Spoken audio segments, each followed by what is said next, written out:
Hi lovelies, thanks so much for tuning into this video. My name's Charlotte Burns and today I want to show you a technique that I have just tried. So this isn't the first time I've done it, but I did just finish trying it about 3 minutes ago.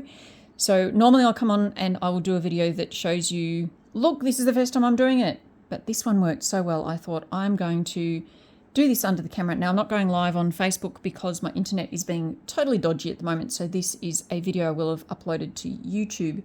Be sure to check out all of my other YouTube videos and let me know what you think. Let's dive straight into this. Now, I have no idea what to call this, but sometimes you want to put an edge around your pattern paper. So I've got some pattern paper here. This is from Let's Party, and this is supposed to go on top of a French vanilla piece of cardstock, and you can't really see the difference between it. So what I'm going to do is I want to put an edge around it. Because of the photos that I have, I've decided to go with black. It's quite a stark color, but I think it's going to work really, really well with my photos. You could choose any of the colors in this color palette, and of course up the top of your Close to My Heart pattern paper, it does have a zip strip which will tell you all of the colors you can use. Blah, blah, blah, blah, blah, Charlotte, get into it. Okay, so normally what I might do is I might get a Dora or a sponge and I might ink around the edges, but I just wanted this to be super quick because I'm trying to do super quick pages. So the other thing I sometimes do when I have a smaller piece of paper is I will pick it up, just going to move that lid out of the way. I'll pick it up and I'll go around the edges like this, and it'll just give a little bit of an edge on it, but that wasn't enough for me. So I decided to try something a little bit different.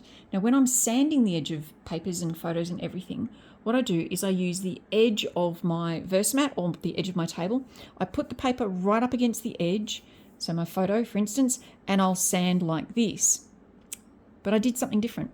I took my ink pad, so no tools required except for an ink pad, and I hung my pattern paper, and you can see here there's just, hopefully you can see, there's just a little bit of colour here.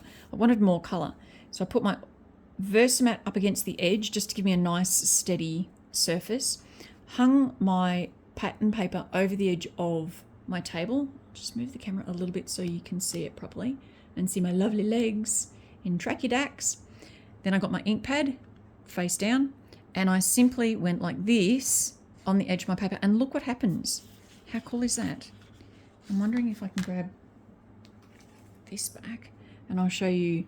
So that there is what happens when you just swish it against the edge, and that's when you do it when it's hanging over. Now I can actually get a bigger effect on it depending on how much I angle my ink pad. So sometimes I wanted a big effect and other times I just wanted a little bit. So I just wanted, you know, a little bit here and there for most of it, but then just every now and again I wanted a big effect like that, and it was really cool. I'm using this to follow a pattern somewhat from the Make It From Your Heart Volume 6.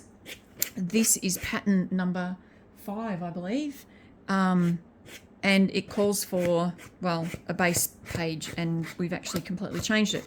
What they did was they actually ripped the paper. So rather than ripping it, this kind of looks like, see if I pull that down a bit and do that, it kind of looks like it's ripped it, but I haven't ripped it, which is really good because I don't like ripping it. And I know I don't normally like getting messy either. See, it's done it again. It's good. It's a good thing. But this is really cool. I'm quite happy with this. So I just thought I'd pop a video on and show you what I'm doing and how I'm doing it.